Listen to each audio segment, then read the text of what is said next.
Hi friends, ఎలా ఉన్నారు? బాగున్నారా? నర్సులు ఎప్పటికీ చేయకూడని కొన్ని పనులు ఉన్నాయి.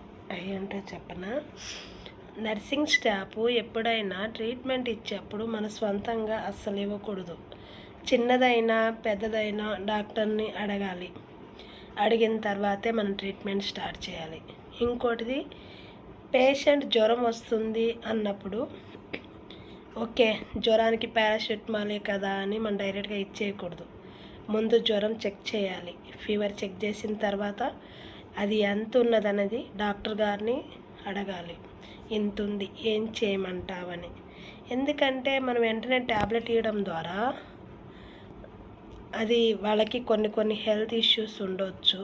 కాబట్టి ఇవ్వకూడదు. డాక్టర్ని అడిగిన తర్వాతే ఇవ్వాలి.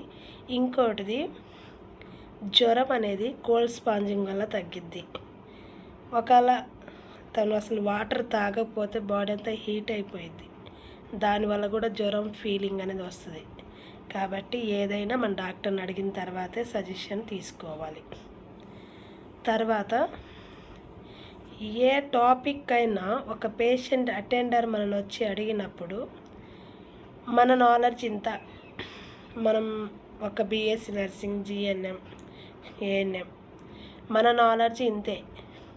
కానీ మనం టీం వర్క్ అంటాం కదా. టీం వర్క్ అని ఎందుకు అంటామంటే, నీకు తెలియంది నాకు తెలిసిద్ది, నాకు తెలియంది తనకు తెలిసిద్ది. అలా మనం ఒక టీంలో ఉన్నప్పుడు అందరికీ ఒక్కొక్క విషయం మీద అవగాహన ఉంటుంది. అలానే మనం ఒక్కళ్ళమే ఏదైనా నిర్ణయం తీసుకోకూడదు. కాబట్టి ఏం చేసినా ఒక పేషెంట్ మనల్ని అడిగినప్పుడు నా కండిషన్ ఏంటి అన్నప్పుడు నీకు తెలిసింది ఎంత అయితే దాని గురించి ఇంతవరకే చెప్పాలి. నాకు ఇంతవరకే తెలుసు.